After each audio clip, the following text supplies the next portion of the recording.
Busetti is going to be on key issues in fractured reservoirs from sweet spots to containment assurance. Seth has received a BS degree in geological engineering, Colorado School of Mines, master and PhD structural geology from University of Oklahoma. Currently employed by ConocoPhillips, works in subsurface technology position focusing on applied structural geology and geomechanics problems worldwide. He's involved in projects involving fracture and fault mechanics, fluid flow in fractured reservoirs, geomechanics in non-conventional reservoir. Please. Thank you. Thank you for having me at your conference, and it's especially a privilege to be back in Israel, and it's great to be paid and to do work in Israel as well, so thank you for having me. I'm glad that you just had a break because I know there's a lot of engineers out here, and this is about 60% geology, so I'm going to try to put you to sleep with technical details, but I'm also going to try and bridge that gap a little bit about some of the engineering issues that enter into the play. So the overall context is fractured reservoirs, but hopefully I can lay out some issues that broaden what that paradigm might be beyond just sweet spots. So that's really where I'm going to start, is talking about structurally complex reservoirs.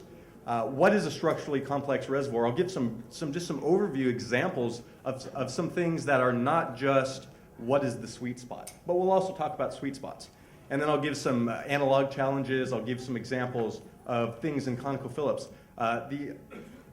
I'll mention quickly some of my coworkers here who provided slides. I sat down with them a few weeks before the seminar and for preparing the lecture to try and find some ConocoPhillips assets that I could show that might communicate some of the points in producing plays. So these are real fields, and these are things that we're working on today. So they may not be direct analogs, but they are producing reservoirs. When we work in structural reservoirs, sometimes we talk about, well, are they fractured? Are they stressed? Are they faulted? And it's easy to compartmentalize them in that way. But really, the reality is these are all interrelated. And you can start adding in what's the structure. What, are these anticlines? Are they synclines? Are there faults? And all these things are related. And when we start talking about producing the reservoirs, we know that you can't separate any of these features. But one thing that we do end up having to separate is answering what is the actual question that we want to know. What is the problem we're dealing with? And that's going to change the scale. It's going to change the kind of work we do. Are we trying to figure out what the petroleum system is? Are we trying to find fracture sweet spots? Okay, here's where the most fractures are. Here's where the most connected fractures are. Maybe we want to know structural evolution so we can know migration and timing. We can know burial history and things like that. Diagenesis. Maybe we just want to know geomechanics. We want to know what the stress state is. We want to know where things are critically stressed. Well, in any case, we work through a common workflow to do these things. And it will change depending on the problem we're answering, but we usually start out with characterizing the geologic structure. So this could be at the seismic scale, it could be at the wellbore scale with fractures, and we always work through this problem of we characterize the structure, and then we work on to the geomechanical heterogeneity. What makes one area different from another area? What's important about this area? Where are we seeing odd behaviors in production response? Or where are we seeing risks? And ultimately, we're trying to put these things in a reservoir model. This model could be a geo model, like a Petrel model, or Paradigm has software for that as well. This could be a conceptual model. This could be a simulation model like Eclipse. But ultimately, we're trying to get things in the reservoir context. These are all very academic. This is where we start putting things into dollars and cents. Well, we do that, and this is where we interface with the engineers who say, okay, yeah, we have a faulted reservoir, we have a fractured reservoir, and a lot of times the engineer says, cool, we have one of these things, right? Here's our reservoir, here's our container, the sides are no flow boundary conditions, here's our fault, I'm going to go ahead and model this as a baffle, right? And then I'm going to apply an uplift, permeability times a factor of 5, and that accounts for our fractures. Now, let's go produce, right? Let's go drill 1,000 wells and make a lot of money. Well, yeah, and the reason is because the engineers are focusing on these kind of questions. Maybe the reservoir engineers are talking about mobility and recovery factors. Maybe the drillers are talking about what casing and what is the mud weight I need. Am I in an overpressured zone? Production strategies, okay, depletion and reservoir management, things like this. If we have to do completions, how many stages, what are the fluid properties? If we're talking about containment and well integrity and our long-term behavior, do we have leak points, or are we breaking through the cap rock? Engineers often are focused on these things, and we can answer these things, but as geologists, a lot of times we're saying, oh, cool, faulted reservoir, here we go, we've got different fault blocks, we've got fault damage zones, ooh, we've got a fault core, and the engineer says, well, can you tell me the permeability? You say, well, sure, the permeability here in the damage core is this, and there's a damage halo, and it looks like this, and it's a complex three-dimensional pattern, and we've got background fractures, and we've got different trends, and then, well, you can't just put one trend in, because actually, this is part of an anticline, and so if you zoom out, we've got different fracture sets for different, and engineers' heads are spinning, right? They're saying, what am I going to do with this? And as geologists, we like to live in this space. So what we really have to do is we have to start bridging the gap. We have to go from the exploration phase, where we have limited data and we're making broad, overarching statements, to a geological and an investigation stage where we're actually trying to answer reservoir engineering and production problems. Here's the Levant Basin. We will fill in the gaps with conversation over coffee. Here are some of the analog challenges that I'd say beyond just sweet spots. I think everyone is kind of familiar with what a sweet spot is. It's just somewhere that produces better because you have fractures or something like that. What are some of the other things that we deal with? Well, here's an example from Kupark in North Slope. It's a case where we've got very nice thick reservoir sands and very nice producing field, except all of these faults are getting in the way. They're messing stuff up, right? There are 5,200 faults mapped at full field scale, 2 sets of faults. There's different tectonic episodes. There's different fault throw ranges and orientations. And a lot of times the fault throw is actually greater than the reservoir sand thickness. So we have all these issues. The main thing I want to talk about this example, though, is this wasn't how we, ConocoPhillips, explored the reservoir. When this was sold and we started producing in, I think, 69, discoveries in 69, this wasn't what the reservoir looked like. This is what the reservoir looked like, okay? In 67, we had sparse 2D seismic, a few wells, very simple structure, and a few faults. This is what it was sold at. This is what got people investing in it, right? Well, 85, there's now 2D seismic. We had a whole bunch of wells for well control, and now it said, well, we still have kind of a nice 4-way closure, but we have some faults disrupting it. Still not a big deal. Well, by 2005, we had 3D seismic, lots and lots of wells, and we really understood that the structure was very complex and the faults were an important part of production. But that's not the starting place from exploration. So what is the main issue at Kupark? Well, at this stage in the game, which is 30-some years after initial exploration, was we realized that the main issue with faults is the permeability in these things is good, so fractures aren't necessarily what's driving permeability. The big issue is containment and whether these faults are sealing or whether they're open. This is a matter of, do you need 1 or 2 wells to drain this block? When you're talking about reservoir management, are you managing things successfully with an injector producer? These are the issues. And the main issue can be boiled down to, is your fault offset enough to displace the sand so that you have connection or no connection? Right? So how do you get around this? Well, we'll talk about this in a minute. Here's another example from one of it's really our hottest play at ConocoPhillips. It's a shale oil play in the Eagle Ford, which is in Texas, Louisiana. It's a Cenomanian argillicious marl. It's very, very kerogen rich. And we live in this zone here, and this is sort of it's a hydrofrac play, and so I'm not going to really talk about that, but I just want to focus on development optimization. This is the concept that I want to communicate, is when it was explored, we were looking for areas like, where's the highest TOC, where might be the highest reservoir quality and things like that, and so that got us into the play. It got us a lot of leases, a lot of acreage. And then there's a reservoir engineering and a reservoir and completion model that allows us to tap into that reservoir. So we can start drilling lots of wells, and we have lots of wells for the last few years. This is what that model looks like.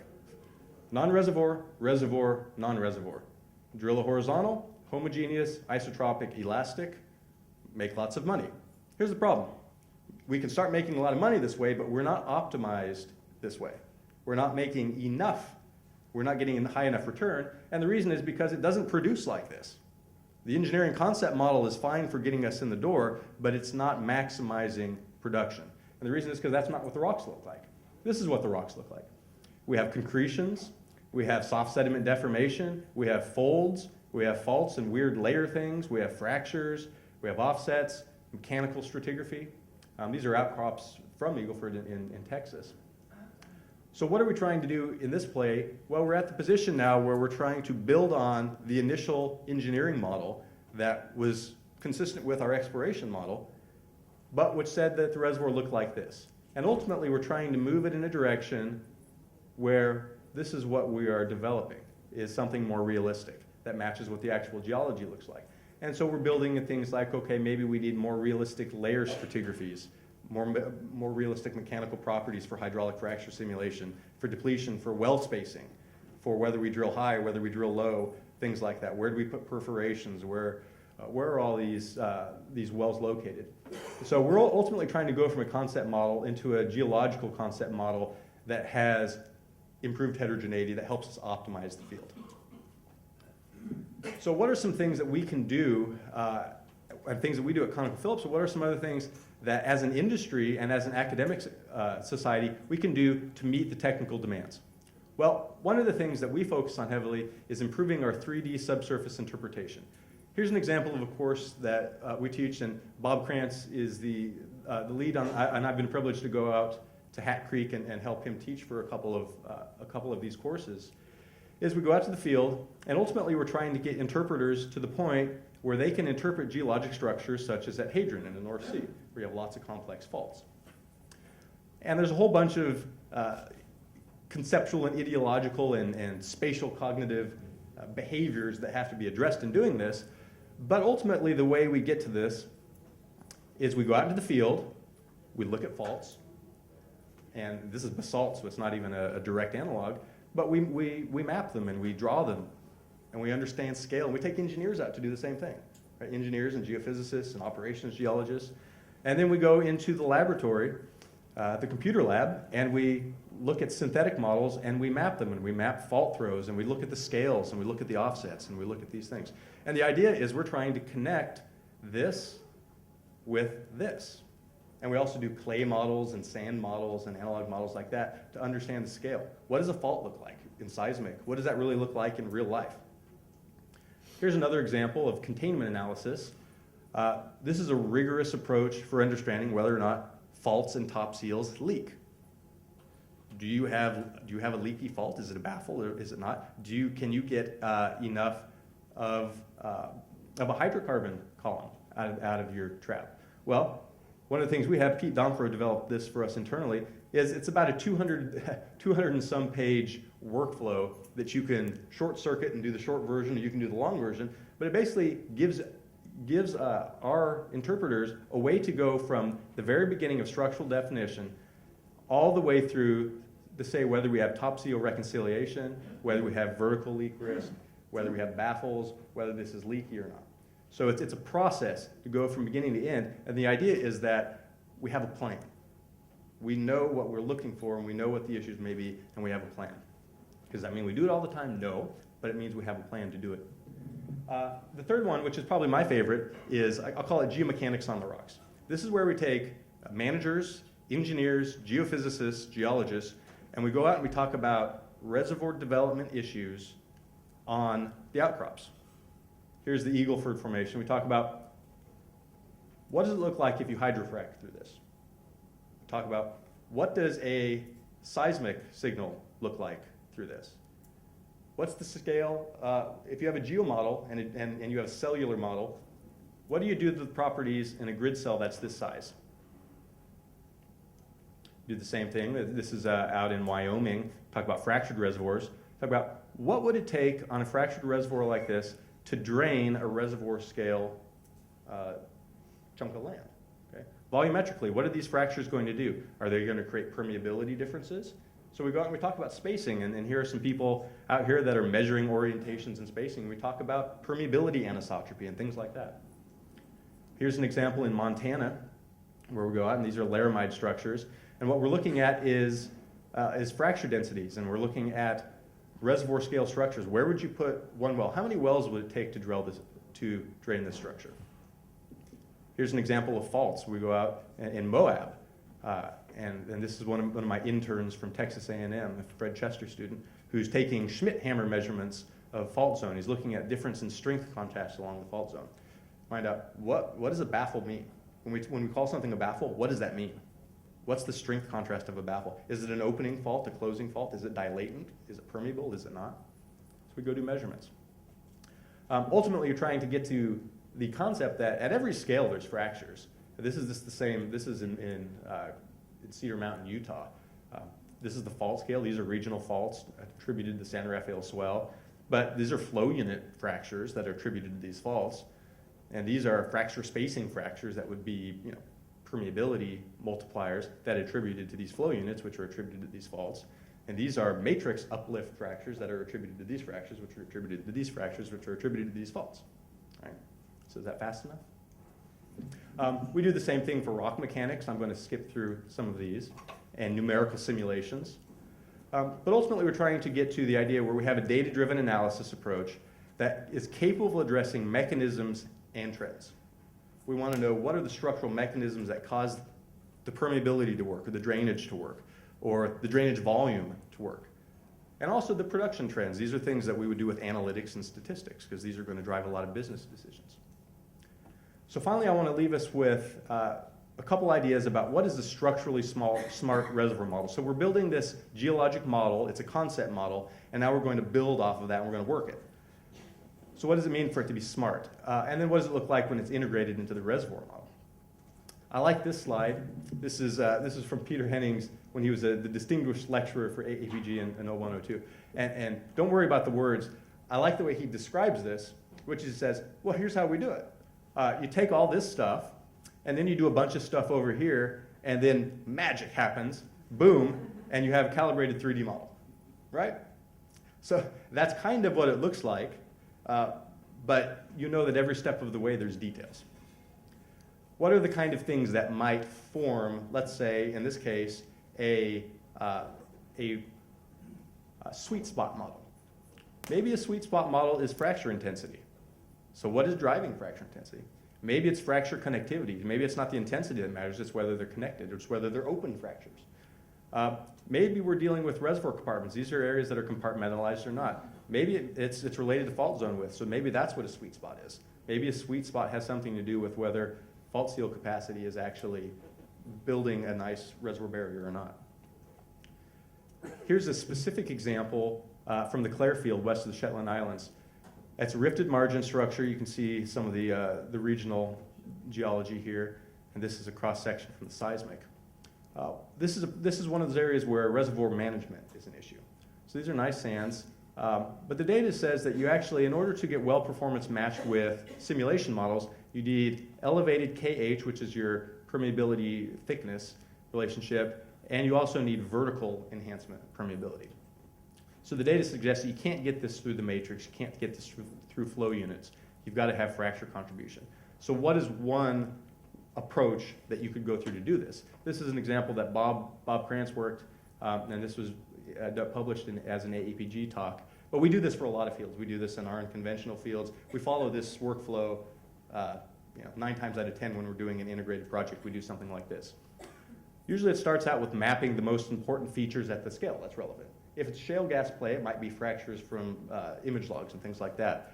But if it's a scale like this, we're talking about compartmentalization. We're talking about really mapping out all of the structures. Here are all the faults.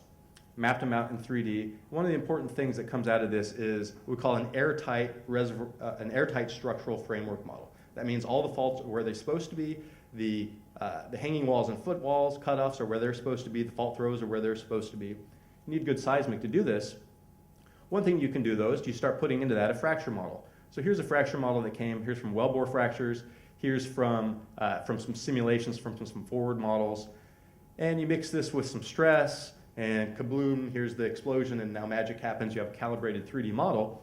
But this is an example where we used elastic dislocation modeling to create what we would have as a critical stress map of fractures. So areas in the red would be more critically stressed, more likely to flow.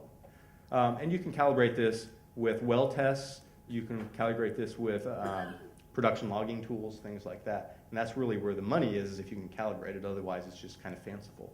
But ultimately, this goes into a reservoir model, and this helps drive business decisions. Where do you put the next well? How do you manage this area? If you're going to water flood, where do you put the injector producer? Things like this. So ultimately, we've got to get this into a business context. And that's where I'm leaving that. A couple examples. This is one way you could do it, but you could also do it in this way. This is an example from a recent AAPG publication in Sumatra. So it's fractured basement. But the idea is that you go build a reservoir structure model. Right? It's airtight. You know what the stresses are because we measure them. And we do fracture reactivation and critical stress in different domains. And we find out what's active, what's not active.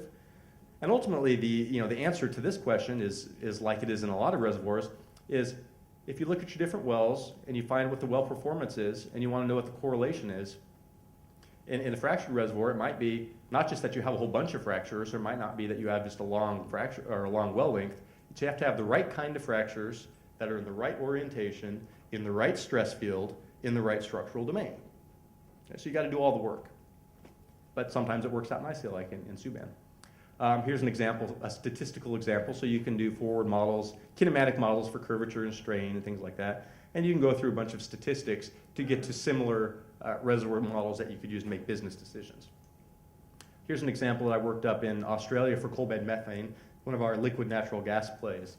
And so what I was looking at is it's a fractured reservoir. It takes fractures to produce, and you're actually producing out of the coal.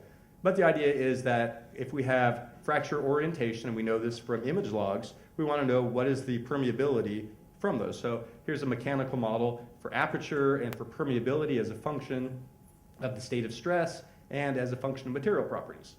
So we put these into a model, and all of a sudden we have a calibrated discrete fracture network model that can get upscaled into a reservoir grid. And that we can do simulations, and we can test with well tests, and we can do production history matching and things like that. So ultimately, we're trying to get to the point where we're merging those ideas. So this is the last slide, and I'll leave us with the idea that there's a lot of cool geologic issues that we can deal with. These are all technical words. These are all things that are fun to talk about. And we can add to this stratigraphic words and geophysical words. We can add all kinds of concepts. Ultimately, the challenge, though, to make money off of it, is we got to figure out how these things relate to these engineering issues. Because once you go from the exploration phase into the production and development phase, it's now 80-20 instead of geoscientists being the 80, engineers being the 20. In the production phase, where we're actually making the money off of it, engineers are the 80 and geoscientists are the 20. Okay, so we have to find a way to do a handoff and to be able to support these decisions that make the play worthwhile for a long, long time. So I think that's all I have. So I appreciate you letting me speak.